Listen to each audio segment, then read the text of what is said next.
Hello everyone, good morning. In today's video, we'll discuss CSAT paper of 2022, and in the previous one we have discussed 2021 CSAT paper. If you have not watched that, then please go and check out once, because if you as we are covering here at last 5 year PYQs, so if you at least do these questions with me and practice yourself also, then I am guaranteeing you that your accuracy will definitely increase to around 95 to 98%, and 1% का और 2% का तो at least हम gap लेके चलते हैं। ठीक है, अगर आप ज़्यादा प्रैक्टिस करते हो और आपकी अंडरस्टैंडिंग इसमें काफ़ी हद तक बढ़ जाती है तो डेफिनेटली आप 100% भी एक्यूरेटली कर सकते हो। ठीक है, but there is a little probability, so I take chance of at least 1-2%। एक दो क्वेश्चन का थोड़ा सा ऐसे मैं लेके चलती हूँ पर्सनली अपने लिए। ठीक है गाइज, तो हम स्टार्ट करते हैं पैसेज नंबर फर्स्ट से। What it is asking, let's check out the question first. Unsustainability in production pattern is due to which of the following? Okay. The main threat to maintaining progress in human development comes from the increasingly evident unsustainability of production consumption patterns.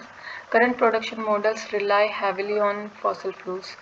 We now know that this is unsustainable because the resources are finite. The close link between economic growth and greenhouse gas emission need to be solved for human development to become truly sustainable. Some developed countries have begun to alleviate the worst effect by expanding recycling and investing in public transport infrastructure. But most developing countries are hampered by high cost and low availability of clean energy sources. Developed countries need to support developing countries' transition to sustainable human development. Okay. अब यहाँ पे बताना है कि reasons क्या क्या है, किस वजह से अनसस्टेनेबल पैटर्न है। Heavy dependence on fossil fuels, obviously ऊपर बात भी की गई है। लिमिटेड अवेलेबिलिटी ऑफ रिसोर्सेज, वही बोला है कि हमारे पास रिसोर्सेज फाइनाइट है। ठीक है, फिर आगे बोल रहा है expansion of recycling, this is a positive one step.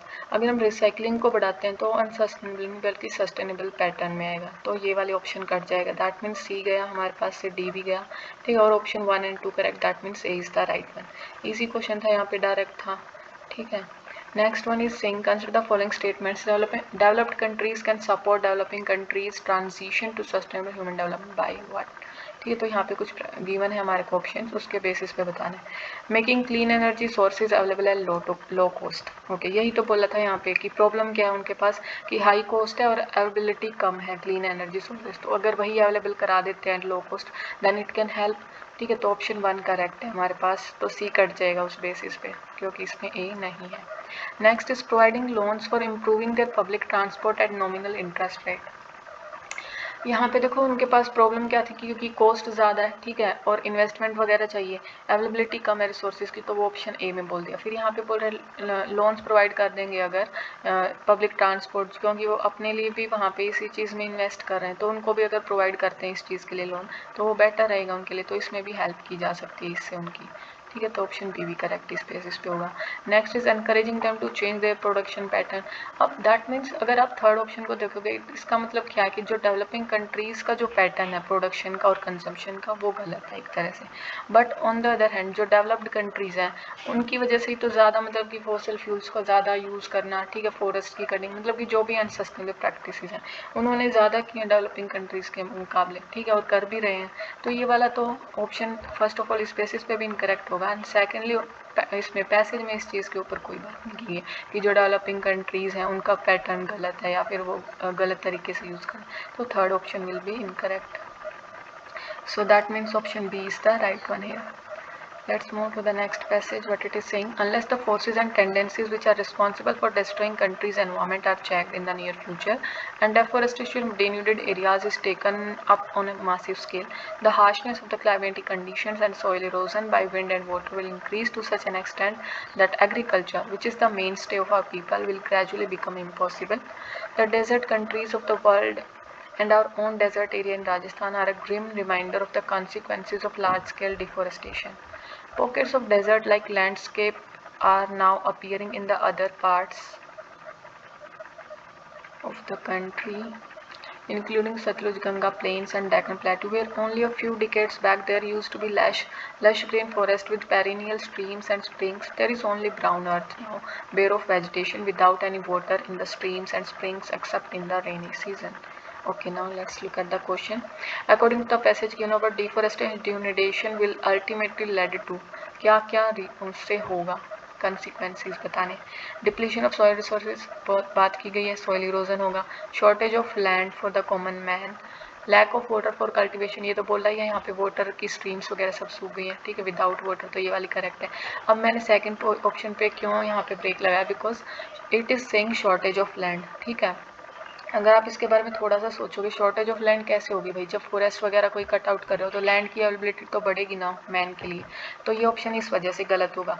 Second जो मेन पॉइंट मैं यहाँ पे पॉइंट आउट करना चाहती हूँ is that shortage of land seems like it is a negative point here, ठीक, लैंड की शॉर्टेज हो रही है पर्सन के लिए, बट क्योंकि यहाँ पे नेगेटिव बोला तो फ्लो में आप इसको मे भी राइट मार्क कर दोगे कि शॉर्टेज ऑफ लैंड हुई है, ठीक है। बस थोड़ा सा पॉइंट आउट रुक के थोड़ा सा सोच के तब मार्क करिए आप आंसर को, ठीक है। तो ये वाला यहाँ पे इनकरेक्ट होगा यहाँ से, that's why we will answer will be our C point, ठीक है।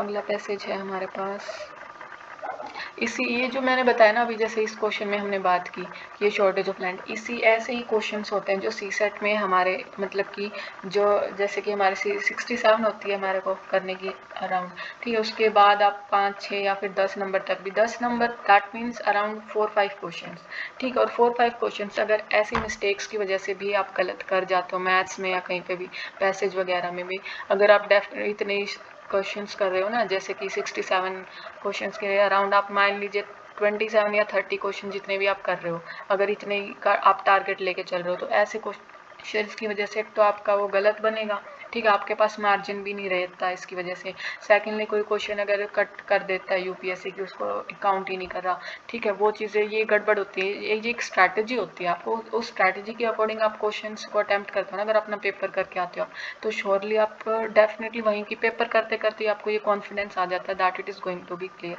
ठीक है। तो वो स्ट्रैटेजी हम एक अलग वीडियो में बात करेंगे, अभी तो हम क्वेश्चंस करते हैं, ठीक है। Next one is 11th question, but it is saying which of the following best reflect the message. Message क्या बोल रहा है देखते हैं। In simple matters like shoe making we think only a specially trained person will serve a purpose, but in politics we presume that everyone who knows how to get votes knows how to administer state. When we are ill, we call a trained physician whose degree is a guarantee of specific preparation and technical competence. We don't ask for the handsomest physician or the most eloquent one. Well, then, when the whole state is ill, should we not look for the service and guidance of the wisest and the best? Correct है।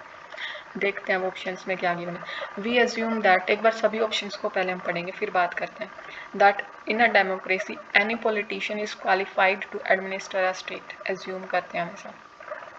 Politician should be selected from those trained in administration. We need to devise a method of bearing incompetence from public office. As voters select their administrators, the eligibility of politicians to administer a state cannot be questioned. ये तो बिल्कुल ही negative हो गया, ठीक है, कि उनकी efficient eligibility पे क्वेश्चन ही नहीं करना चाहिए, ठीक है। तो ये वाला तो कट आउट हो जाएगा। ऊपर हमारे को क्या बोल रहे हैं कि जब हम डॉक्टर को भी बुलाते हैं, ठीक है, तो हम ट्रेंड वन को बुलाते हैं, ठीक है, कोई डिग्री उसके पास कुछ हो, ऐसा नहीं है कि हम किसी भी मतलब कि अच्छा लग रहा है, हैंडसम है, एलिक्वेंट है, तो हम उसको कर लेते हैं। ऐसा ही जब हम अपने पॉलिटिशियंस को चूज़ करते हैं तो सिर्फ क्या यही क्राइटेरिया होना चाहिए कि उनको वोट्स लेना आता है, so this are the best, shouldn't we choose the wisest and the best for our guidance and advice, ठीक है। ये चीज़ यहाँ पे बात की जा रही है। तो अब यहाँ से चेक करे हो, देखो इसमें तो बोल रहा है वी एज्यूम, हम ऐसा एज्यूम ही कर लेते हैं कि कोई भी क्वालिफाइड है, तो ये एक नेगेटिव स्टेटमेंट होगी, इस वाले को कट आउट करो, ठीक है। यहाँ पे एक तरह से क्वेश्चन के उसमें पूछ रहा है कि हमें क्या ऐसा होना चाहिए, ठीक है, तो मतलब कि क्या करना चाहिए, एक तरह से ये बात है। Politician should be selected from those trained in, इसमें ये बोल रहा है कि सिलेक्शन ऐसा होना चाहिए, इसमें ये बात नहीं की जा रही कि सिलेक्शन कैसे होना चाहिए या क्या होना चाहिए, ठीक है। तो ये वाला भी इस बेसिस पे कट आउट होगा। We need to devise a method of barring incompetence, मतलब बात तो ये है कि जो इनकॉम्पिटेंट है उनको मतलब कि रोकना है फ्रॉम पब्लिक ऑफिस, ठीक है। तो इनकॉम्पिटेंट को बेयर करना है, वहाँ पे उनको हटाना है एक तरह से। We devise a method, we need to devise this, तो यहाँ पे यही बात की जा रही थी, कॉम्पिटेंस की बात की जा रही थी, ठीक है। तो ये वाला ऑप्शन हमारा करेक्ट है।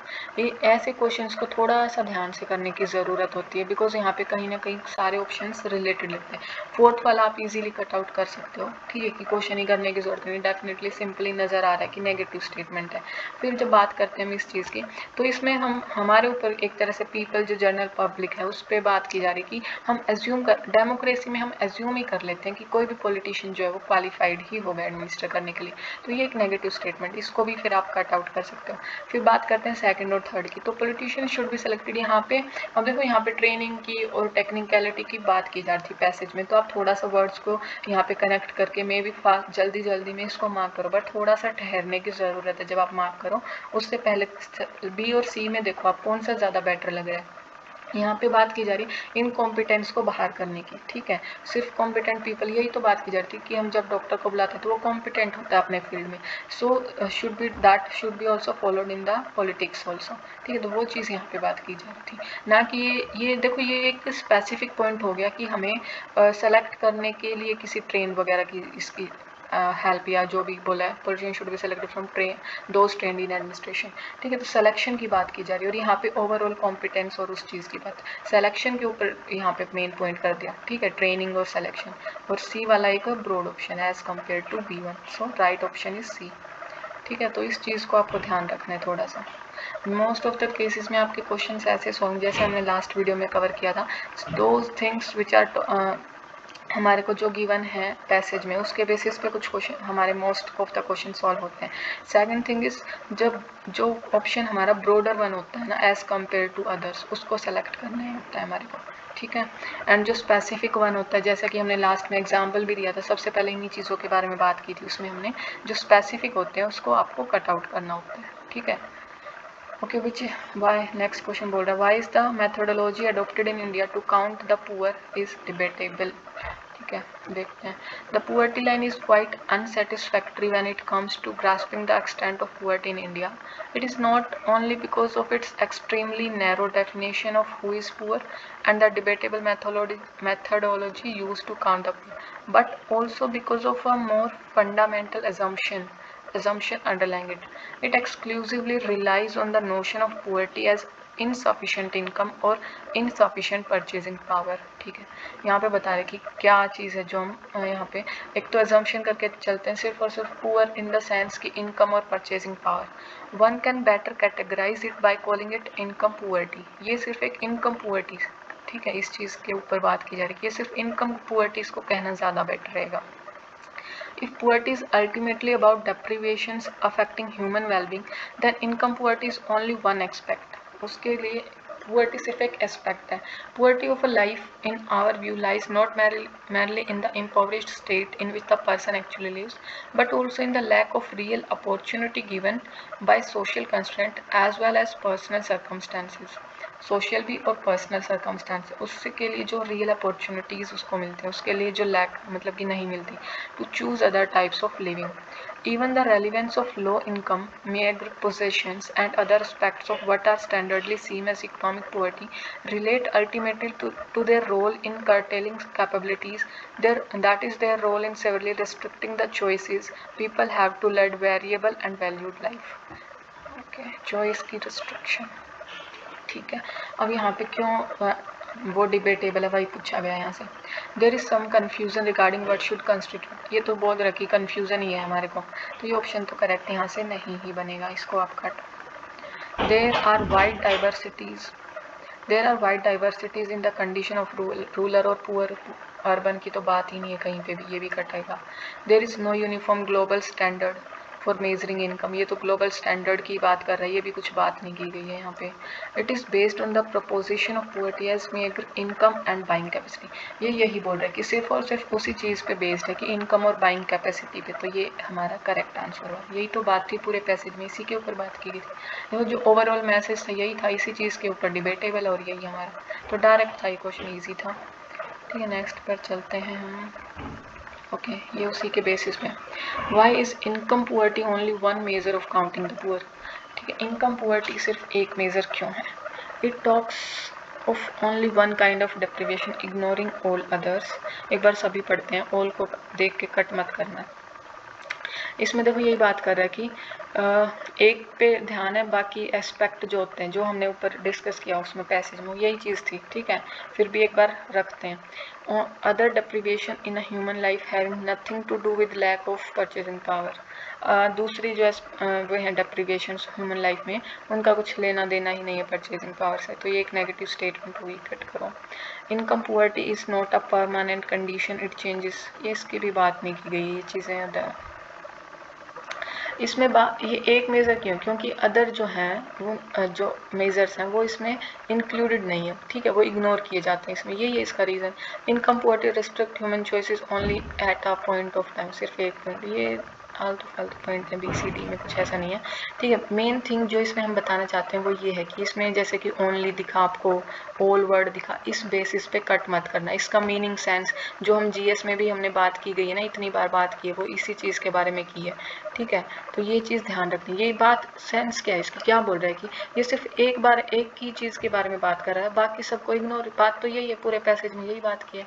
लेकिन अगर आप सिर्फ ओनली और पे ध्यान देते हो, ऑल पे ध्यान देते हो, एक्सट्रीम वर्ड पे, तो गलत करोगे, ठीक है। तो ऑप्शन ए यहाँ से हमारा करेक्ट है।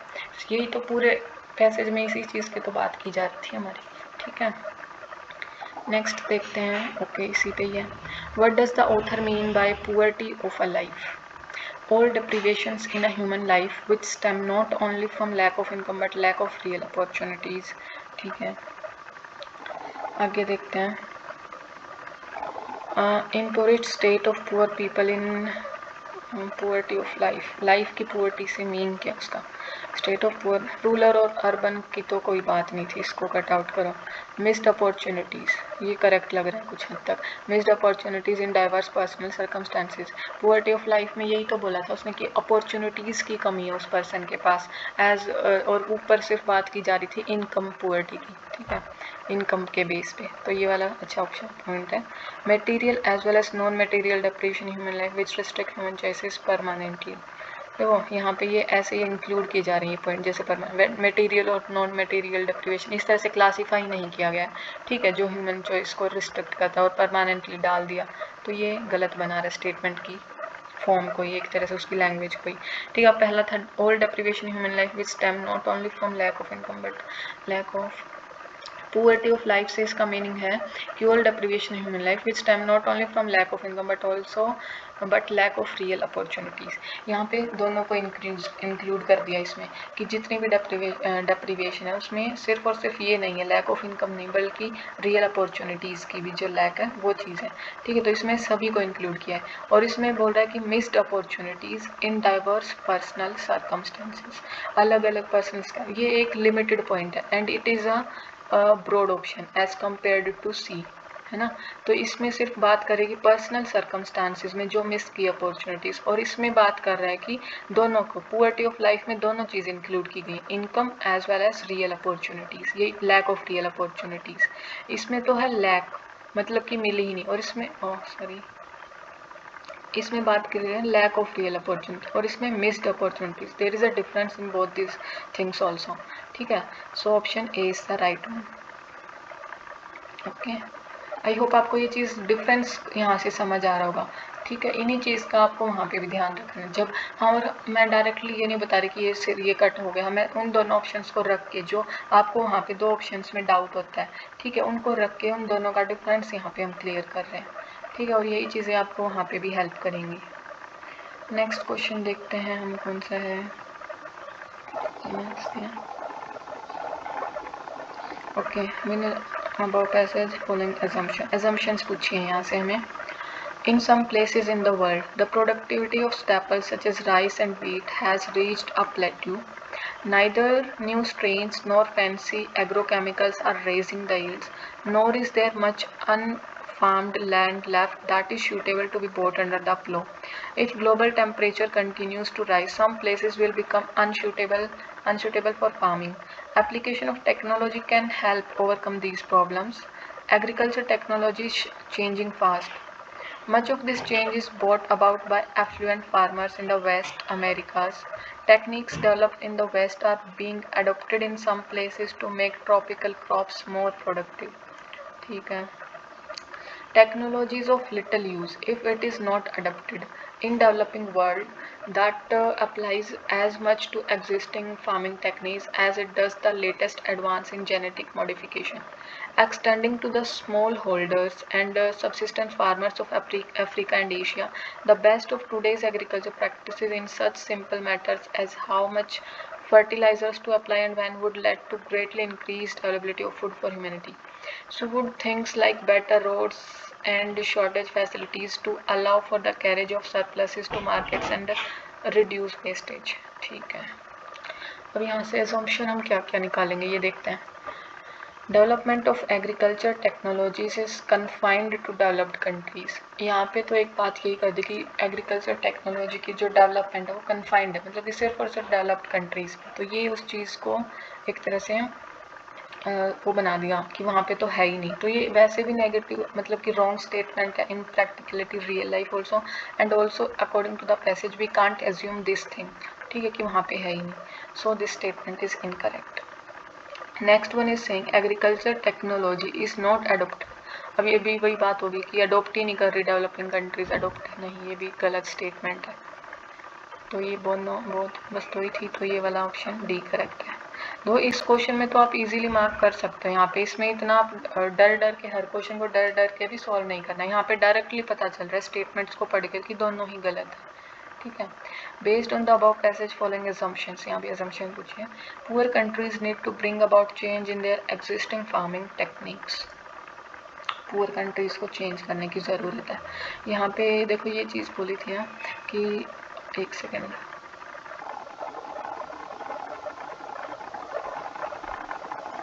कि जब स्मॉल फार्म होल्डर्स जो हैं, स्मॉल होल्डर्स हैं जो, ठीक है, अफ्रीका और एशिया में, अगर उनकी प्रैक्टिसेस में चेंज थोड़ा बहुत भी चेंज लाते हैं तो उससे काफ़ी ज़्यादा इंक्रीज़ हो सकती है अवेलेबिलिटी ऑफ फूड ह्यूमैनिटी के लिए. ठीक है, तो ये चीज़ यहाँ पे बोल रही कि थोड़ा need to bring about change लाने की ज़रूरत है. ठीक है, एक ओके स्टेटमेंट है, गलत नहीं है. Developed countries have better infrastructure and they waste less food. देखो भाई, बेटर इंफ्रास्ट्रक्चर तक तो फिर भी ठीक मान लेते हैं. यहाँ पे बोल रहे हैं कि दे वेस्ट लेस फूड. ये तो यहाँ से कैसे आप एज्यूम करोगे? पूरे पैसेज में क्या कहीं ये बात थी कि डेवलपिंग कंट्रीज ज़्यादा वेस्ट करती हैं एंड डेवलप्ड कंट्रीज कम फूड वेस्ट करती हैं. तो ये तो गलत स्टेटमेंट ही बनाई गई है. ये ठीक है कि need to change, there should be some change in existing farming techniques. तो ये वाली तो करेक्ट हो सकती है. सो इसका राइट आंसर हमारा बन गया ए. ठीक है. नेक्स्ट 23rd क्वेश्चन इसी के बेस पे. गाइस देखो, यहाँ से 3 क्वेश्चंस एक पैसेज से हैं. ठीक है, बड़ा पैसेज भी है, बट अब जो हमारे पैसेज आते हैं ना, मोस्टली वहाँ पे काफ़ी अधिकतर क्वेश्चंस में हर एक पैसेज से सिर्फ एक ही क्वेश्चन बनाते हैं. कहीं एक आधे क्वेश्चन में होता होगा 1-2 क्वेश्चन बना दिए.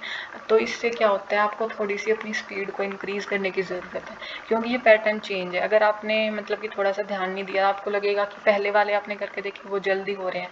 ठीक है, बट अब वाले जो हैं, बट इससे डरने की भी नीड नहीं है, बिकॉज वो थोड़े से as compare to these passages कुछ शॉर्ट होते हैं. ठीक है, तो practice will make you perform better in the exam hall. ठीक है, आपको प्रैक्टिस करने है, ना डरने की ज़रूरत है और ना ही इग्नोर करने की. दोनों केसेस में फंसते हैं. ठीक है. Based on the above passage following assumptions have been made. Okay, यहाँ से भी assumptions. Growing enough food for future generations will be a challenge. Okay. Corporate farming is a viable option for food. Guys, corporate farming की तो कहीं पे भी कोई भी जिक्र नहीं था, ना कोई हिंट था उससे रिलेटेड. तो यहाँ से इस चीज़ को तो हम यहाँ से एज्यूम नहीं कर सकते, तो ये वाला कट आउट होगा. And growing in a food, देखो फर्स्ट वाले में क्या बात की जा रही थी कि प्रोडक्टिविटी जो है वो एक मतलब कि जो प्लेट्यू है, मतलब कि अपने टॉप लेवल तक पहुँच चुकी है. उसके बाद अगर जो टेम्परेचर राइज होता जा रहा है, ठीक है, अनसस्टेनेबल प्रैक्टिसेस करते जा रहे हैं, तो ये यहाँ पे यही तो बोला था कि अभी अनफार्म्ड लैंड तो हमारे पास बची नहीं है. और जो आप ये सब करते, टेम्परेचर बढ़ता रहे और ये सब चीज़ें होती रहे, अनसस्टेनेबल प्रैक्टिसेस, तो ये आगे जाके प्रॉब्लम क्रिएट करेगा, ओवरकम. ठीक है, तो ये इसी चीज़ के बारे में बात की थी. और यहाँ पे यही बोल रहा है कि फ्यूचर जनरेशन के लिए इन फूड ये एक चैलेंज होगा. ये नहीं बोलना कि बिल्कुल ही हम मतलब कि कम्प्लीटली नेगेटिव नहीं बनाए इसको, एक हद तक बस वही रखा कि एक चैलेंज रहेगा. ठीक है, चैलेंज तो बल्कि आज भी होता ही है. और ठीक है, तो ये वाला करेक्ट स्टेटमेंट होगी यहाँ से हमारी. और यहाँ से इस चीज़ को तो हम एज्यूम कर ही सकते हैं पैसेज को पढ़ के कि एक चैलेंज है ये चीज़. ठीक है, ये तो अभी भी है और कल की. तो ऑप्शन ए करेक्ट हुआ यहाँ से हमारा. नेक्स्ट क्वेश्चन इज ये गए ओके, हियर इट इज। काफ़ी बड़ा पैसेज है, देखते हैं क्या है। According to the passage, natural selection can not anticipate future environment on the earth age. इसको बिना कोई पैसेज पढ़े करके देखें एक बार। स्पीशीज नॉट फुली प्रिपेयर्ड, एक बार ट्राई करते हैं। Species not fully prepared to face the environmental changes that await them will face extinction. ठीक है, वैसे तो ये चीज़ ठीक स्टेटमेंट है। जो एनवायरमेंट के साथ चेंज नहीं आता जिन स्पीशीज़ में, वो एक्सटिंक्ट हो जाती हैं। ठीक है, तो ये सही हो सकती है। All the existing species would get extinct as their genomes will not withstand। ये तो वही बोल दिया कि सभी स्पीशीज एक्सटिंक्ट हो जाएंगी क्योंकि वो बायोलॉजिकल मिसहैप्स को विदस्टैंड नहीं कर पाएंगे। तो ये वाली कट कर सकते हैं, कट ही होगी मतलब ये। Inability of the genome to withstand and इसके बेसिस पे कौन सा ऑप्शन कटेगा? ए कट जाएगा, बी भी कट जाएगा, डी भी कट जाएगा। देखो यहाँ से ही तो मिल गया राइट। ऐसे क्वेश्चंस में जनरली मिल जाता है हमारे कॉन्सेप्ट। ठीक है, थर्ड स्टेटमेंट पढ़ते हैं। Inability of the genome to withstand when change would result. ये सेम फर्स्ट के जैसी ही स्टेटमेंट है। Extinction of species is a common feature. ठीक है, ये भी कॉमन फीचर होती रहती हैं स्पीशीज, तो ठीक है, ये 1/3 4th स्टेटमेंट करेक्ट है। अगले वाला क्वेश्चन देखते हैं। The passage suggest that Darwinian theory of evolution is not a theory at all because. अब इसके लिए पैसेज पढ़ना पड़ेगा। यही चीज़ हमने जो लास्ट वीडियो में बात की थी ना कि एक क्वेश्चन सॉल्व हो जाता है बट सेकंड वाले के लिए पैसेज पढ़ना ही पड़ता है। ठीक है, देखते हैं अब। Natural selection cannot anticipate future environment on the earth. ठीक है, therefore the set of existing organisms can never be fully prepared for environmental catastrophes that await life. fully prepared नहीं हो सकते। ठीक है, at outcome of this is the extinction of दो species which can't overcome, जो first point था हमारा। ठीक है, environmental adversity. This failure to survive in modern terms can be attributed to the genomes which are unable to withstand geological vagaries और biological mishaps. ठीक है, इस चीज़ से एट्रीब्यूट कर सकते हैं। In biological evolution on the earth, extinction of species has been a major feature. Fourth point of the 31st question. The earth may presently have up to 10 million species, yet more than 90% of the species that have ever lived on the earth are now extinct. Once again, the creationist doctrines fail to satisfactorily address why a divine creator will firstly bother to create millions of species and then allow them to perish. अब ये यहाँ से देखते हैं। The Darwinian explanation for extinct life is once again simple, elegant, and at once convincing. Organisms go extinct as a function of environmental or biological assaults for which their inheritance deems them ill-equipped. Therefore, the so-called Darwinian theory of evolution is not a theory at all. यही पूछा है, को theory क्यों है? Because देखते हैं आगे। Evolution happens, this is a fact. The mechanism of evolution proposed natural selection. Evolution is amply supported by scientific data.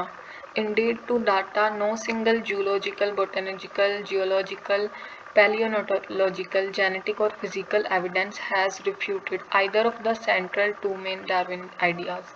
If religion is not taken into consideration,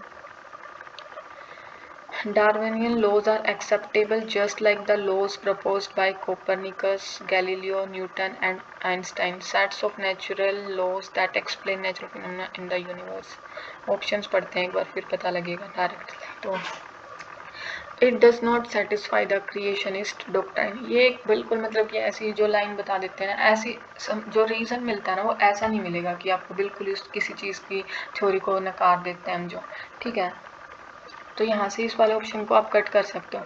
ये सिर्फ और सिर्फ आपको सेटिस्फाई करने के लिए बनाया जाता है, क्योंकि ऊपर बात की गई थी क्रिएशनिस्ट के डॉक्ट्राइन की, और वही चीज़ डाल के आपको सीधा बताया जा रहा है कि हाँ बिल्कुल ईजी जो गोइंग स्टेटमेंट लगे ना ऐसे क्वेश्चंस में, वो मिलती नहीं है। ठीक है, तो ये कितना ईजी लग रहा है, बट ये नहीं है। ठीक है, और वो बिल्कुल ही उस किसी भी थ्योरी में ना कोई थोड़ा बहुत चेंजेस ला के आगे उसको इवॉल्व करा जाता है, ना कि डायरेक्टली कम्प्लीटली उसको ये नहीं करा जाता कि ये बिल्कुल ही गलत थ्योरी है। ठीक है, उसके बेसिस पे आगे थ्योरीज बनाई जाती हैं, उसको और ज़्यादा बेटर करके रिफाइन करके। आगे देखते हैं। Extinction is a function of environment and biological assaults. कहाँ थी ये लाइन? हमने अभी भी पढ़ी थी ना, कहाँ थी?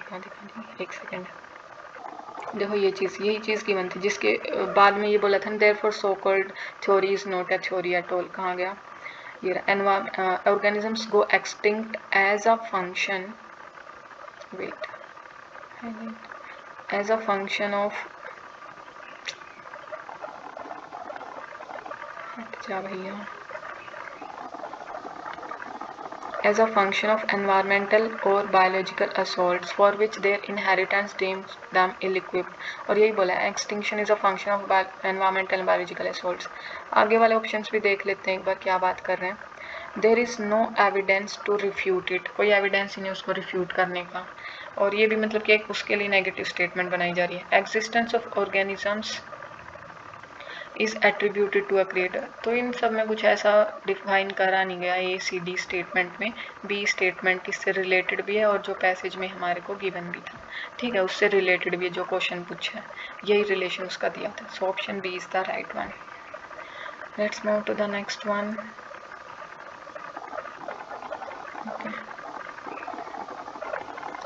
उसी के बेसिस पे with reference to the passage the following assumptions have been made.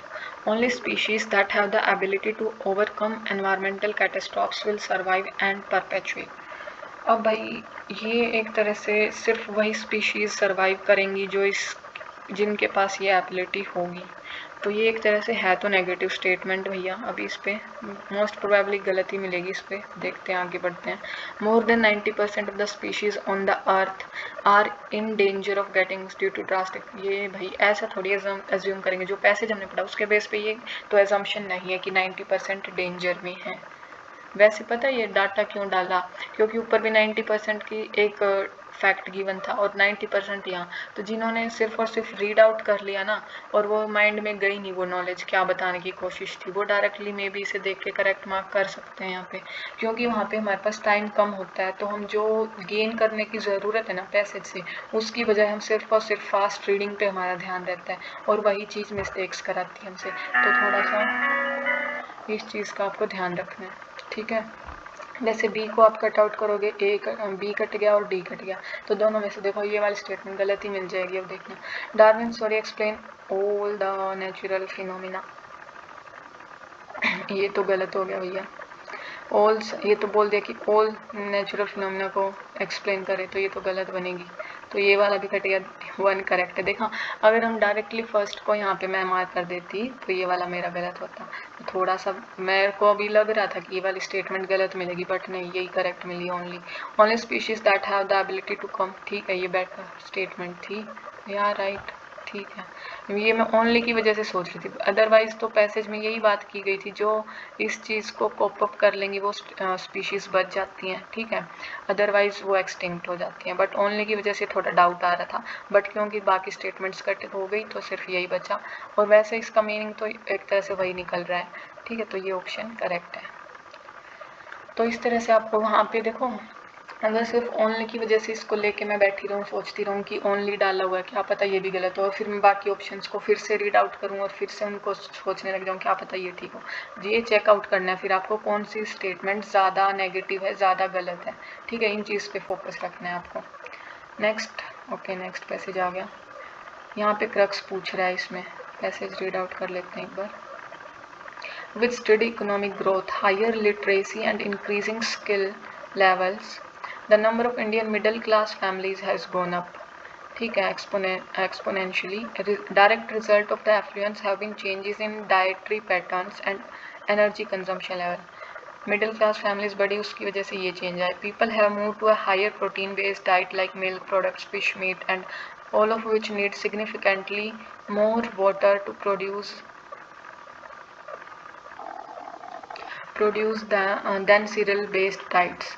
Increasing use of electronic and electric machines, gadgets and motor vehicles need more and more energy, and generation of energy needs water. ठीक है. अब यहाँ से crux क्या है, people should be persuaded to continue with mainly Indian traditional. देखो, किसी चीज़ के लिए जब ये बात की जाए कि उसको परसुएड करो पीपल को, ठीक है, तो वो स्टेटमेंट गलत बनाई जाती है. ठीक है, कि उनको people should necessary do this, वे उनको मतलब कंपल्शन के वे में जब चीज़ डाली जाती है यहाँ पे भी, और जीएस के ऑप्शंस में भी कई 2-3 क्वेश्चन ऐसे बनाए गए हैं। आई थिंक वाइल्ड लाइफ से रिलेटेड था कि people should mandatory support in this, या फिर have to work in this, कुछ इस तरह से स्टेटमेंट बनाई गई थी, तो ये वाली गलत है यहाँ से। ठीक है, India needs to focus on developing agriculture productivity and capacity for more energy generation in the coming years. ठीक है, एक बेसिक स्टेटमेंट है, इस पर भी रुकते हैं। आगे देखते हैं हम क्या गिवन है। Modern technological developments result in change of culture और सोशल बिहेवियर की, ये कोई बात नहीं थी पैसेज में। Water management practices in India need to change dramatically in the coming years, तो यहाँ पे नीड टू चेंज की बात की गई है, इसमें भी है। अब इन दो स्टेटमेंट्स में मेरे को डाउट है, एक बार पैसेज में देखते हैं मेनली क्या बताया गया था। ठीक है, उसकी वजह से कंजम्पशन पैटर्न बढ़े, उसकी वजह से प्रोटीन बेस्ड डाइट बढ़ी। ठीक है, उसकी वजह से क्या हुआ, significantly more water to produce, और उसको प्रोड्यूस करने के लिए ज़्यादा वाटर की ज़रूरत पड़ती है as compare to cereal based diets. ठीक है, increasing of electric machines, gadgets, motor vehicles needs more and more energy, and generation of energy needs water. Means overall water की नीड की बात की जा रही है कि वाटर की नीड बढ़ रही है। ठीक है, और second statement is saying India needs to focus on developing agriculture productivity agriculture की प्रोडक्शन की तो बात नहीं थी। ठीक है, और एनर्जी, तो ये वाला स्टेटमेंट गलत हो गया। वाटर की बात है कि वाटर की प्रैक्टिसेस में चेंज लाने की ज़रूरत है, तो so D is the right one. I hope ये क्लियर हुआ होगा। इससे हमें क्या निकालना था कि मेन बात किस चीज़, बाकी जो ऊपर बात की गई ना, ये सारे उस वाटर के जो नीड है उसको चेंज करने की प्रैक्टिसेस को, उसके लिए फैक्ट्स मतलब ये एक सपोर्टिंग एग्जांपल्स की तरह से गिवन थे। ठीक है, ना कि मेन आइडिया था। मेन आइडिया था वोटर का, और वोटर सिर्फ लास्ट में सिर्फ 1 और 2 बार यूज़ किया गया वोटर वर्ड। ठीक है, तो अगर आपने ध्यान से पैसेज को नहीं पढ़ा ना तो आप गलती करोगे। तो मेन चीज़ यही है कि पैसेज का मीनिंग आप डिराइव कर लो। ठीक है, और उससे आपके क्वेश्चन सॉल्व हो जाएंगे। ओके, नेक्स्ट क्वेश्चन देखते हैं क्या है। ये मैथ्स वाले हैं सारे, मैथ्स। ओके, देखो एक सेकंड, मैं जो बात कर रही थी ना एक बार, जो हम ये मैं कहना चाह रही थी, जो ये इस तरह से मैथ्स वगैरह में भी ये बड़ी बड़ी स्टेटमेंट्स, एक तो थोड़ा सा बड़ा देख के वैसे डर जाते हैं, और ये तो फिर भी थोड़े से वैसे क्वेश्चंस हैं जिनमें डाटा वगैरह कुछ है, सॉल्व करने का कुछ प्रोबेबिलिटी है। अदरवाइज स्टेटमेंट्स में वो जब नंबर सिस्टम के क्वेश्चन आ जाते हैं ना, उसमें थोड़ा सा लाइक डाउट रहता है कि ये 3 ऑप्शन ही करेक्ट हैं या 4, उनमें थोड़ा सा इनकी बजाय अगर आप बाकी क्वेश्चंस भी में भी अगर आप वो कर लो ना, 50 क्वेश्चन अराउंड हमारे पास मैथ्स रीजनिंग के मिला के 50 क्वेश्चंस होते हैं, उनमें से अगर 20 क्वेश्चन भी फाइंड आउट कर लेते हैं हम तो भी काम चल जाएगा, और प्लस ये इंग्लिश के हो जाएंगे हमारे पास। ठीक है, तो वो काफ़ी ज़्यादा बेटर मतलब कि 67 अगर हमारी है नीड, तो उससे काफ़ी ऊपर आपका स्कोर होता है। और इसी वजह से ऐसी स्ट्रैटेजी जो मैं बात करती, स्ट्रैटेजिकली अगर आप इसको पेपर को सॉल्व करते हैं ना तो आप इजीली हायर स्कोर करोगे। एंड इसको इग्नोर करने का रिजल्ट देखो ये है, फैक्ट जो मैं बता रही हूँ, अराउंड 80% जो एस्पिरेंट्स हैं वो सी सेट की वजह से डिस्क्वालीफाई हो जाते हैं। 80% is such a big data. ठीक है, बहुत ज़्यादा है ये, तो इस चीज़ को, और ये मुश्किल नहीं है फिर भी इसी में गड़बड़ होती है, फिर भी इसी की वजह से ज़्यादातर हट जाते हैं। मुश्किल नहीं है, पर जब हम बिना स्ट्रैटेजी और बिना अपनी वो बनाए जाते हैं ना कि किस तरह से अटैम्प्ट करना है, वो चीज़ वहाँ पे बैलेंस्ड आउट नहीं हो पाती। ठीक है, मेरा फर्स्ट अटैम्प्ट में इसी वजह से प्रॉब्लम हुई थी। मैं ऐसा नहीं था कि प्रिपरेशन नहीं थी या गलत तरीके से कुछ छोड़ के गई थी या सही से पढ़ाई नहीं की थी ना, ऐसा नहीं था, पर जो एक वो चीज़ होनी चाहिए थी ना कि किस तरह से पेपर को सॉल्व करना चाहिए, अटैम्प्ट करना है, वो चीज़ वहाँ पे नहीं थी तब तक। ठीक है, फर्स्ट स्ट्रैटेजी की हम एक फिर से एक जो मिस्टेक्स करते हैं और जिस तरह से हमें अटैम्प्ट करना चाहिए वो एक अलग वीडियो बनाएंगे हम। ठीक है, उसमें डिस्कस कर लेंगे इन सब चीज़ों को। नेक्स्ट क्वेश्चन देखते हैं हम। The passage is based on the idea that, passage किस आइडिया पे बेस्ड है? For 2 or 3 generations past, ever increasing number of individuals have been living as workers merely, not as human beings. An excessive amount of labor is rule today in every circle of society, with the result that man's spiritual element can't thrive. He finds it very difficult to spend his little leisure in serious activities. He doesn't want to think, or he can't even if he wants to.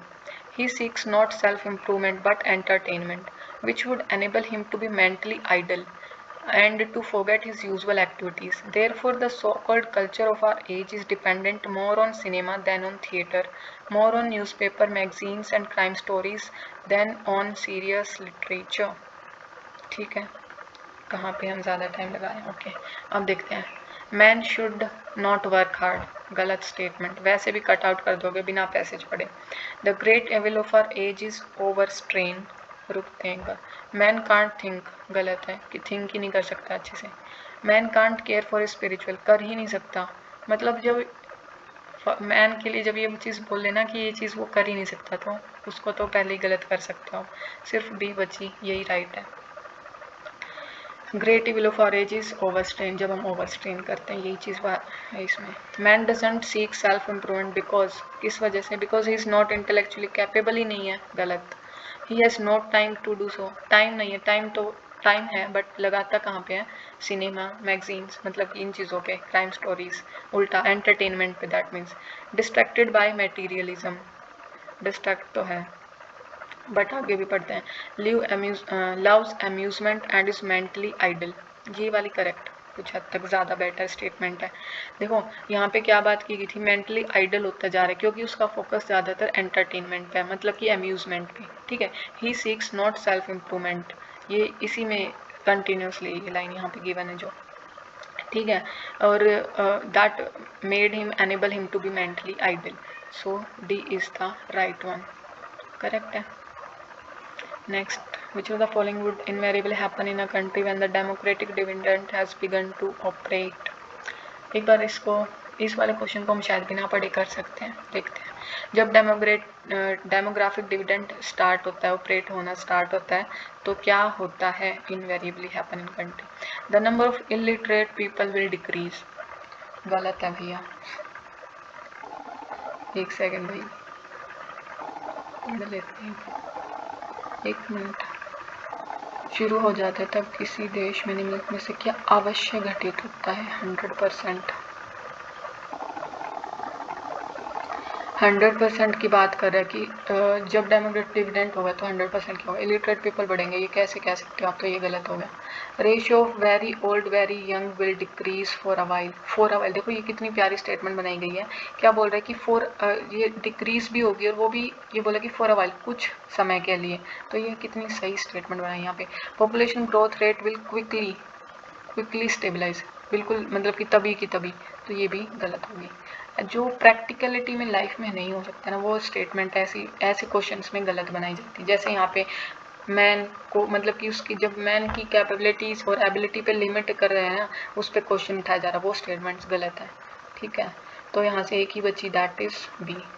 अगर इस पे और question नहीं होंगे तो इसमें passage पढ़ने की ज़रूरत नहीं पड़ी हमें, बट है लगाई था, मिलेगी.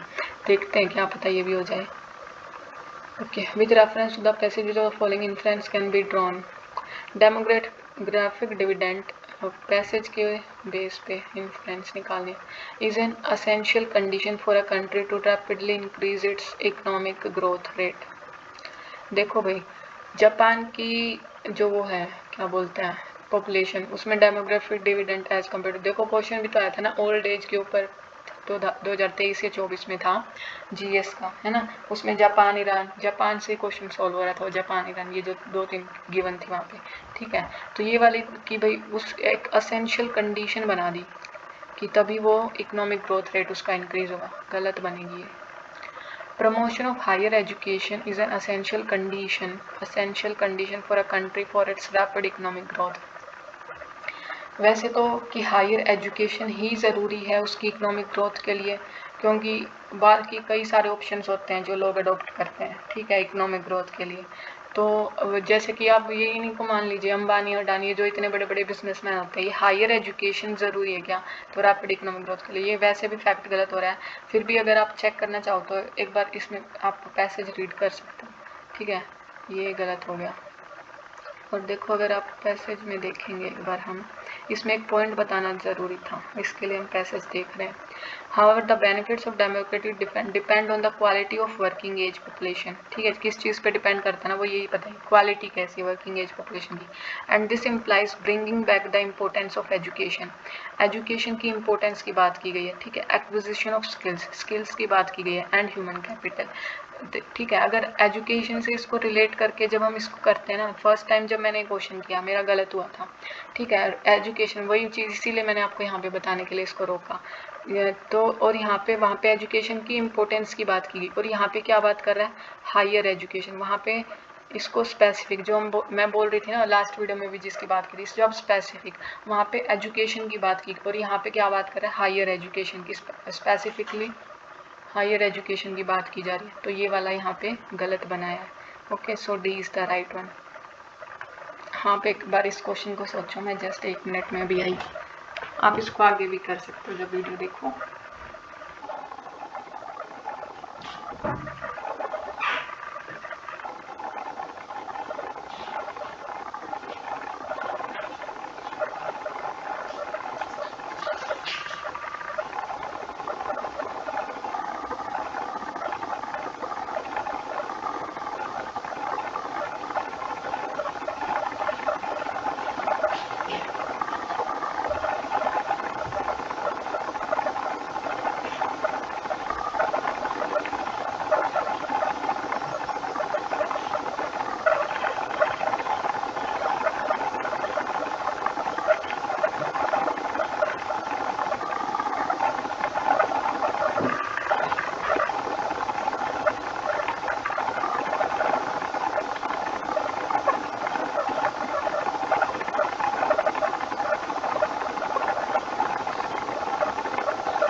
ओके, आपने पढ़ ली होगा ये क्वेश्चन, अदरवाइज आगे क्या होगा।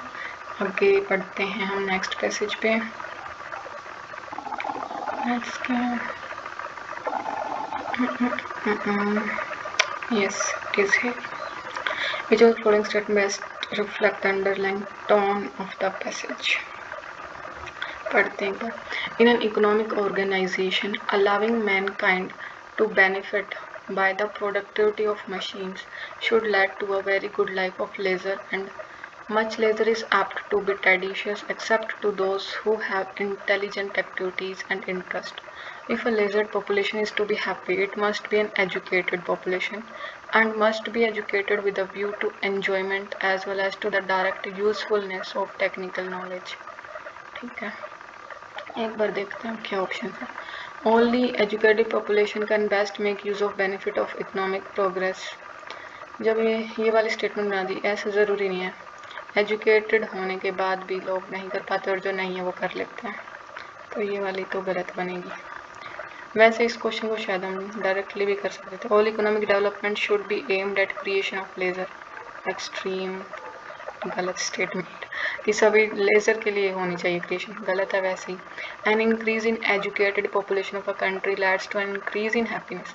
अगर एजुकेटेड पॉपुलेशन बढ़ रही है तो हैप्पीनेस इंक्रीज होगी, गलत बात है, ऐसा नहीं होता। एजुकेशन इज़ मतलब कि गारंटी नहीं देती हैप्पीनेस की। क्यों नहीं देती? क्योंकि happiness is not depend on the external circumstances or situations, it is our internal। जब आप अंदर से खुश हो फिर चाहे बाहर कुछ भी होता रहे। ये चीज़ थोड़ी सी जो हम ऐसे लिखते हैं ना, उसमें आप इस चीज़ को कर सकते हो, इस चीज़ पे हम ऐसे भी लिख सकते हैं। ठीक है, कि हैप्पीनेस के लिए क्या एजुकेशन ज़रूरी है, और ये चीज़ थोड़ा सा उल्टा बोला कि एजुकेशन मतलब कि leads to increase in happiness. Use of machine should be encourage in order to create Use of machine should be encouraged in order to create a large lizard population। ये क्रिएट करने के लिए use of machines encourage होना चाहिए, वैसे भी गलत हो गई, सारी गलत लगा दी। 1 मिनट देखते हैं, दोबारा देखते हैं, लास्ट से शुरू करते हैं। देखो ये वाले तो मशीन्स का यूज़ एनकरेज होना चाहिए in order to create a large leisured, ये तो गलत है। ठीक है, एजुकेटेड पीपल जो हैं वे हैप्पी रहेंगे, ये भी गलत है। ऑल इकोनॉमिक डेवलपमेंट इसी के लिए होनी चाहिए, ये भी गलत है। Only educated population can make best use of benefits, yes this one is right, ये वाली करेक्ट है भाई, इसको काटो यहाँ से। ये ओनली के बेस पे मारा है मैंने यहाँ पे, देखो ये चीज़ मैं बार बार बोल रही हूँ, फिर भी इसकी वजह से मैंने इसको, अगर मैं अब वहाँ पे दिक्कत क्या बनेगी, यहाँ पे तो मेरे को जैसे कहीं पे वो फिलअप नहीं करनी OMR sheet, if I read this and मैंने सिर्फ और सिर्फ फर्स्ट वाले को पढ़ के मार दिया वहाँ पे OMR भर फिल कर दी, तो ये मेरा गलत हो गया और इस पर कितना दुख होगा। मतलब बाकी की 3 मैंने पढ़ी, वो डेफिनेटली मुझे लगी गलत है, बट दिस इज़, देखो यहाँ पे ये चीज़ तो बोली लास्ट में, if leisured population to habit must be educated, देखो उल्टा करेक्ट है, अगर लेजर्ड पॉपुलेशन को हैप्पी रहना है तो वो एजुकेटेड होनी चाहिए, ठीक है, and must be educated with a view to enjoyment as well as direct usefulness of, तो मतलब कि इस चीज़ का जो क्रक्स निकल रहा था वही था कि एजुकेटेड पॉपुलेशन होनी चाहिए इकोनॉमिक प्रोग्रेस का बेनिफिट लेने के लिए, राइट। और बाकी 3 स्टेटमेंट तो गलत ही लगी है, ठीक है, तो ये वाली करेक्ट है। वैसे in the real sense, reality में अगर इस चीज़ को देखें तो मुझे वैसे पर्सनली 100% करेक्ट नहीं लगी, ठीक है, but as compare to other 3 statement it is the only one that can be correct, ठीक है। तो कई बार कई ऑप्शंस में आपको यही चीज़ देखनी पड़ेगी, मे बी पर्सनली आपको वो सही नहीं लग रही हो, ठीक है, बट अगर आप बाकी की 3 स्टेटमेंट पढ़ोगे ना तो वही सिर्फ ऐसी बचेगी जो करेक्ट हो सकती है, ओके। तो बाकी 3 तो वैसे ही गलत बिल्कुल ही बनी हुई है, तो A is the right one. With reference to the passage, which of the following statement is correct here? Let's look at the passage. If presents bring less thrill now that we are grown up, perhaps it is because we have too much already, or perhaps it is because we have lost the fullness of the joy of giving, and with it the fullness of the joy is receiving. Children's fears are poignant, their miseries are acute, and they do not look too forward nor too far backward. Their joys are clear and complete because they have not yet learned always to add but to every proposition. Perhaps we are too cautious, too anxious, too spectacles. Perhaps some of our cares would shrink if we thought less about them and entered with more single-minded enjoyment into the happiness that comes our way. Okay. It is not possible for adult, possible ही नहीं है, गलत है कि वो thrill presents जो gift मिलते हैं उसे थ्रिल एक्सपीरियंस ही नहीं कर सकते, फील नहीं कर सकते, तो ये तो गलत है, हर कोई तो ऐसा एक जैसा नहीं होता। There can be more than one person why adults feel less thrilled by presents, more than one reason, okay रुकते हैं। The author does not know why they feel, ये तो गलत है कि ऑथर जानता ही नहीं है। Adults have less capacity to feel joy of loving और बीइंग लव्ड, उनकी कैपेसिटी ही लेस है, तो ये भी गलत हो गया। यहाँ पे देखो there can be more than one reason, एक से ज़्यादा, वहाँ पे ऊपर बात की गई थी ना कि there can be this this this anxious है ये वो, तो ऊपर रीजंस एक से ज़्यादा थे, तो ये वाली करेक्ट है, ठीक है। नेक्स्ट पे मूव करते हैं हम, maths all right, here it is following implied, चलो following is implied by the passage, देखते हैं। The majority of people who fail to accumulate money sufficient for their needs are generally easily influenced by the opinions of others. They permit the newspaper and gossiping neighbors to do their thinking for them. Opinions are the cheapest commodities on the earth. Everyone has a flock of opinions ready to be wished upon by anyone who will accept them. सच बात है, सभी opinions देने के लिए ready रहते हैं। If you are influenced by opinions when you reach decision you will not succeed in any undertaking, ठीक है। अगर आपने अपना डिसीजन ले लिया फिर आप किसी और के ओपिनियन से इन्फ्लुएंस हो गए तो आप अपने जो डिसीजन जो चीज़ आपको करनी थी उसमें आप सक्सेसफुल नहीं हो सकते, ठीक है। अब देखते हैं, most of the people do not accumulate money, करते ही नहीं, ये थोड़ी मैसेज था कि वो पैसे एक्यूमुलेट ही नहीं करते अपने नीड्स के लिए, गलत है। Most of the people never fail to accumulate money for their needs, कि वो कभी फेल ही नहीं होते, तो ये वाली भी हमारी यहाँ से गलत बन रही है। There are people who fail to accumulate money, ठीक है, कुछ पीपल हैं जो फेल हो जाते हैं, ठीक है, अच्छी स्टेटमेंट है, ना ही ये बोला कि कभी फेल नहीं होते, ना ये बोला कि हमेशा फेल होते। देर इज़ नॉन, यहाँ पे तो बोल ही दिया नीड ही नहीं है एक्यूमुलेट करने के लिए, तो ये भी गलत, सिर्फ C is the right one, correct है। और ये फेल हुए लोग हो जाते हैं जो दूसरों के ओपिनियन के बेस पे कर रहे हैं। What is the main idea? People should not be influenced by the opinion, ठीक है, ओके रुकते हैं। People should accumulate as much money, मतलब कि जितना पैसा ले सको ले लो, एक्यूमुलेट कर लो, तो ये भी गलत है। People should neither give nor, देना ही नहीं चाहिए एडवाइस, ना ही लेनी चाहिए, ये भी गलत है।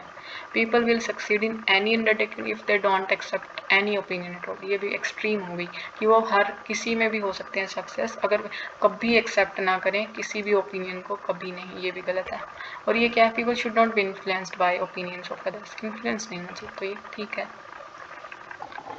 सुननी सबकी करनी मन की, like that, but it is also not always correct. एक सेकेंड यार, नेक्स्ट क्वेश्चन देखते हैं। With reference to the above passage which of the following statement is are correct. Okay, छोटा सा पैसेज है, देखते हैं क्या, और इन्हीं वाले में ना थोड़ा सा ज़्यादा सोच विचार के करना पड़ता है। देखते हैं क्या बोल रहा है इसमें। The social order is a sacred right which is the basis of all other rights. Social order, ठीक है। Nevertheless, this right does not come from nature and must therefore be founded on conventions. ठीक है, एक बार मैं इसका Hindi version भी check करना चाहूँगी।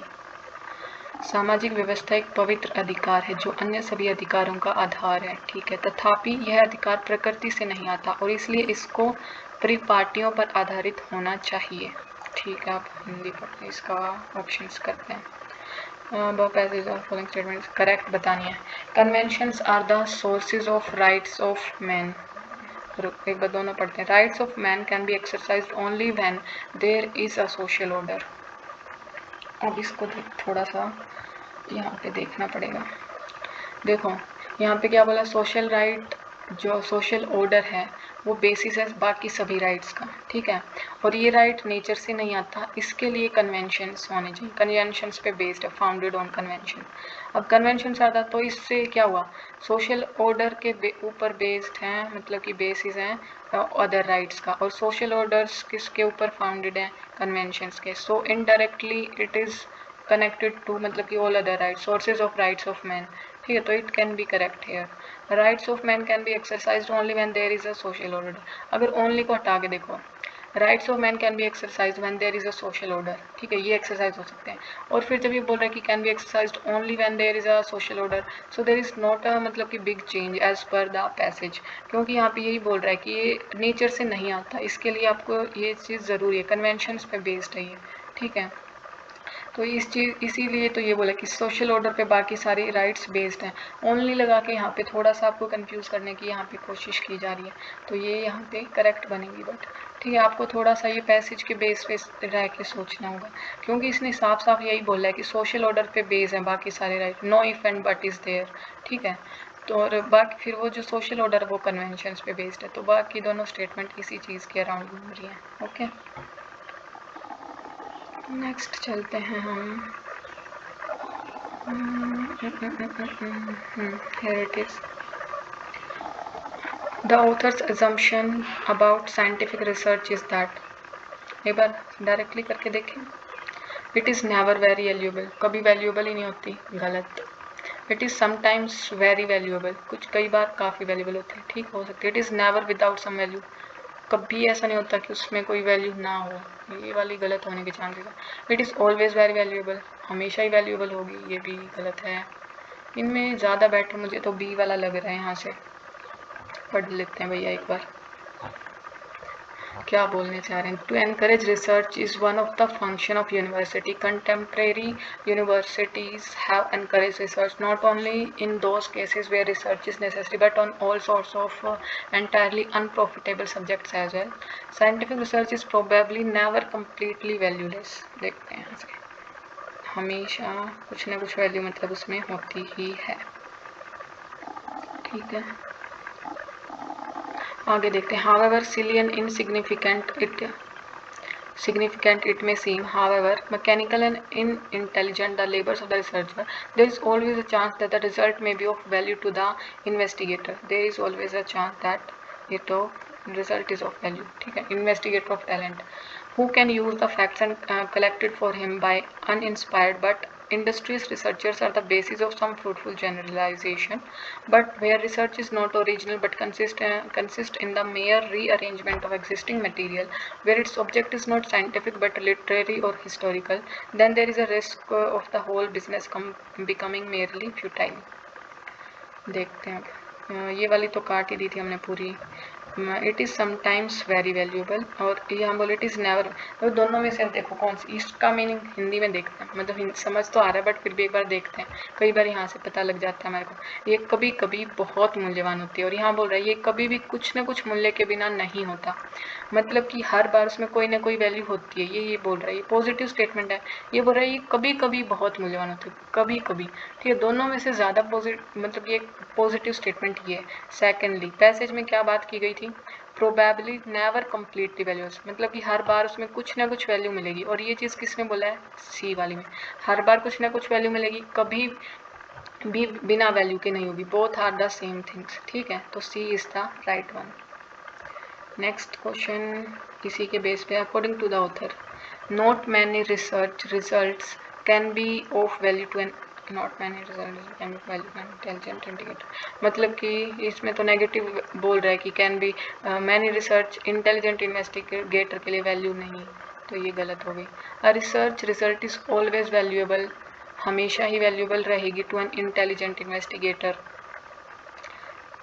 देखते हैं इसमें, क्योंकि ऑलवेज लगा के इसको थोड़ा सा वो बना दिया कि हर बारी वो मीनिंग ड्राइव कर लेंगे वहाँ से. और बाकी उसका वो भी तो बताया था ना, जब वो फैक्चुअल हो, मतलब कि पुरानी रिसर्च के बेस पे हो, ओरिजिनल ना हो, तो वहाँ पे दिक्कत हो सकती है, ये बोला था अभी. Any research result can be of value to an, any research result can be, देखते हैं अब इसमें. A research result must always be of some value. देखो यहाँ पे, देखो यहाँ पे क्या बोला, कोई भी रिसर्च का result must, compulsion, always be of some value. तो ठीक है, इसके बेसिस पे इसको आप थोड़ा सा होल्ड पे रखोगे. यहाँ पे बोल रहे हैं research result is always valuable, दोनों में मतलब कि कंपल्शन की बात की जा रही है. और यहाँ पे क्या बोल रहे हैं, any research result can be of value, can भी हो सकता है. ठीक है, कैन लगा के इस चीज़ को सिंपल एंड पॉजिटिव बनाया जा रहा है. ठीक है, तो ऑप्शन सी करेक्ट बनेगा यहाँ से. आई होप आपको इन तीनों में डिफरेंस समझ आया होगा. यहाँ पे मस्ट लगा, must always be of some value, कोई एक मतलब कि रिसर्च का रिजल्ट हमेशा वैल्यूएबल होगा. यहाँ पे बोल research always valuable, C and B and D are of somewhat same. ठीक है, और यहाँ पे बोल रहे रिसर्च कोई भी हो, कोई भी रिसर्च का रिजल्ट हो, वो वैल्यूएबल हो सकता है आज नहीं तो कल, जरूरी नहीं कि अभी वैल्यू मिल जाए. ठीक है, कैन बी ऑफ वैल्यू, हो किसी भी चीज़ में से कोई मैसेज ड्राइव कर सकता है. ठीक है, तो it is a positive and simple statement, so C is the right one. And also it is saying here also in the passage. Okay, next passage, which of the following best reflect the practical, rational and lasting solution. Practical भी, rational भी and lasting भी. Okay, how best can the problems of flood and droughts be addressed so that the losses are minimal and the system become resilient? In this context, one important point that needs to be noted is that India gets too much water, about 75% of annual precipitation during 120 days from June to September, and too little for the remaining days, 245 days. This skewed water availability has to be managed and regulated for its consumption throughout the year. ठीक है, अब solution पूछा है यहाँ पे, constructing huge concrete storage tanks and canals across the country. एक बार पहले सभी को पढ़ेंगे, फिर देखेंगे अपना यहाँ से राइट ऑप्शन निकालेंगे. Changing the cropping pattern and farming practices, interlinking of rivers across the country, buffer stocking of water through dams and. अब देखो यहाँ से सबसे बेटर आपको कौन सा लग रहा है, खुद ही सोच लो आप. यहाँ पे क्या बोल रहा है कि ह्यूज कंक्रीट स्टोरेज कंस्ट्रक्ट को अक्रॉस द कंट्री. ठीक है, टैंक्स एंड कैनाल्स. और यहाँ पे क्रॉपिंग पैटर्न को ही चेंज करने की बात कर रहा है. Interlinking of river across the country, it is not practical solution. यहाँ पे वही पूछा है इन्होंने, रैशनल भी हो, लास्टिंग भी हो, प्रैक्टिकल भी हो. ठीक है, और ये जो है स्टॉक करने का, buffer stock of water through dams recharge, यही होता भी, मतलब कि हम जो यूज़ कर रहे हैं वो इसी चीज़ का यूज़ कर रहे हैं, और यही प्रैक्टिकल और रैशनल सॉल्यूशन भी है. So D is the right one here. और कोई बचा है हमारे पास? नहीं, और कोई नहीं बचा. ठीक है, इनमें से देखो अब जितने भी क्वेश्चन हमने करे, ठीक है, ये वाला इजी था, सिंपल था। यहाँ वाले पे थोड़ा सा आपको ऑप्शंस में देखो, ऐसे जो ये वाला पेपर हमने किया ना, इसमें काफ़ी कुछ क्वेश्चंस थे, 4-5 या 3-4 कुछ क्वेश्चंस थे, जिनमें हमें ऑप्शंस में ये ढूंढना है या चेक करना पड़ा कि कौन सा ऑप्शन ज़्यादा बेटर है एज़ कम्पेयर टू अदर्स। ठीक है, लास्ट वाले में किया था तो इतनी ज़्यादा ऐसी चीज़ें नहीं थी उसमें। ठीक है, तो हर एक में थोड़ा सा आपको कुछ ना कुछ ये चीज़ ध्यान रखने की है। कई बार आपको पर्सनली कोई ऑप्शन करेक्ट नहीं मिल रहा है, जैसे कि हमारे 1-2 क्वेश्चन हमने देखे थे। ठीक है, तो but as compare to other options that are given, ठीक है, उनके मुकाबले में वो ज़्यादा बेटर और एक अच्छा सॉल्यूशन है, तो आप उस ऑप्शन के साथ जाओगे। दैट मीन्स जो कंक्लूजन यहाँ से ड्राइव हो रहा है वो यही है कि आप डायरेक्टली एक ऑप्शन को पढ़ के कभी भी मार्क मत कीजिए, एटलीस्ट एक बार चेक कर लीजिए बाकी ऑप्शंस को भी। ठीक है, it becomes a huge problem in clearing either GS और सीसेट। सो आई होप आपको ये चीज़ें यहाँ से क्लियर हुई होंगी। ठीक है, और कोई भी आपको प्रॉब्लम हो, इसमें आपको परेशानी आ रही हो, ठीक है, किसी क्वेश्चन में जो हमने यहाँ पे डिस्कस किया अदर या फिर कोई और चीज़, तो आप कमेंट में डाल सकते हो। एंड गाइज, अगर आप इन चीज़ों को देख रहे हो ना, तो I am assuring you that it will definitely surely help you. ठीक है, बिकॉज जब मैंने ये चीज़ प्रैक्टिस करी ना, तभी ये चीज़ अब मैं और अभी दोबारा कर रही हूँ ना, तो ये चीज़ें और ज़्यादा रिफाइंड और अच्छी तरह से और क्लियर हो रही हैं। ठीक है, आपके साथ साथ यहाँ पे मेरी भी रिविज़न हो रही है। सो गाइज, आप लोगों को भी, बेशक आपने ये वीडियो देखी, आई विल नॉट से कि आप की वीडियो देख ली और आपका काम चल जाएगा। आपको खुद बैठ के प्रॉपर टाइम बाउंड मैनर में ये चीज़ लगानी ही होगी, तभी आप इन चीज़ों को, आपके माइंड में ये चीज़ एक तरह से, जो ये बोलते हैं ना कि जस्ट लाइक, मैं एक एग्जांपल देती हूँ ड्राइविंग स्किल्स का। जब आप उसको फर्स्ट ऑफ ऑल स्टार्ट करते हो तो आपको बहुत ज़्यादा कॉन्शियसली और मतलब कि फोकस्ड होकर कहीं इधर उधर कुछ ना हो जाए, ठीक है, आप इस तरह से उसको ड्राइव करते हो और वहाँ पे थोड़ा सा गलती होने के चांसेस रहते हैं। But when you practice it again and again, तो आप मतलब कि बात करते हुए चलाते हैं बंदे साथ में जो बैठा है, ठीक है, आप मतलब कि ईजी बैठ के ईजीली आप उस चीज़ को ड्राइव करो। The same thing is with these exams. ठीक है, जितना आप प्रैक्टिस करोगे ना, आई एम नॉट सेइंग कि आपको अलग अलग सीसेट के पेपर या अलग पैसेज निकाल के लाने हैं, बल्कि इन्हीं को आप बार बार प्रैक्टिस करो। मैंने सिर्फ यही जो PYQs है ना, 10 साल के लगा लीजिए, ज़्यादा मन करे तो आपको ज़्यादा नए की ज़रूरत है तो 15 साल के लगाइए, बैक चले जाइए ना और ज़्यादा लगा लीजिए। ये ज़रूरत नहीं है कि आपको अलग टेस्ट सीरीज़ खरीद के लानी होंगी। ठीक है, इस डर को निकाल दीजिए।